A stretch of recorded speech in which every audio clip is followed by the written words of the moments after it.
is the center of change. Yeah. And that makes a lot of sense, because you started an organization which we all know, a lot of people know about. I knew a long time ago, Black Health Connect. Why Yes. and how did you start this organization? The why, I think, evolved, to be honest. I think Black Health Connect has become a vehicle and a network to solve the isolation problem that we have, like in healthcare. I think a lot of us come from different backgrounds.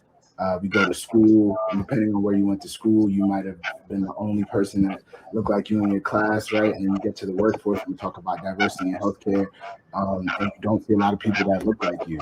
But, to be honest, originally it was just a way for me to bring my two worlds together. Always loved bringing people together. When I was in high school, we loved playing like convenience. My friends and I, when I got to college, was also always doing the same thing.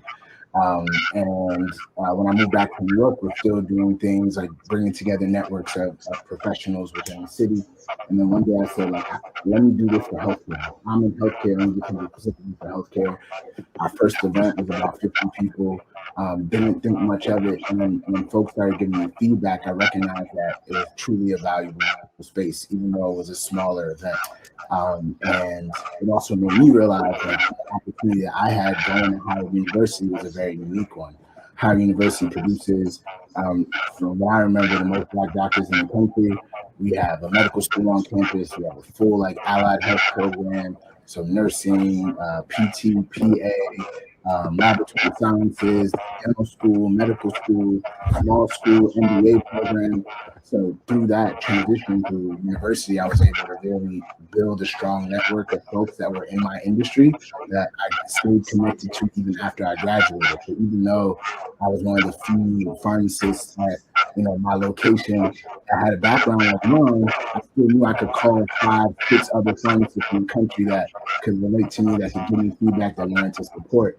But my friends who stayed in New York, who went to PWIs, who went to Ivy League schools, they may not have had that same opportunity. So me creating space at one time was great for them. People met each other that worked at the same hospitals, same companies, but never knew that they existed. So we started doing them quarterly in New York.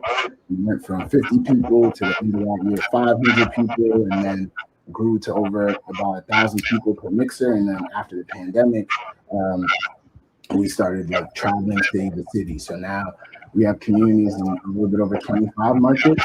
We're all across the US, but we're also in 4 countries, 3 continents. So we're in Ghana and Accra, and Nairobi in Kenya.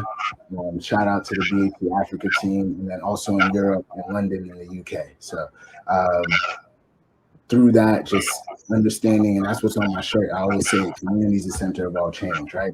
How do all of us come together from these different verticals in healthcare, from the different places in the ecosystem, and just learn from each other, have ideas, build with one another. People may want to transfer, go to different roles in corporate. People may want to build solutions and they have their subject matter expertise, but need somebody else to help.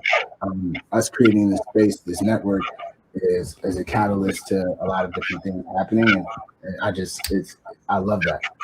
I've always loved that.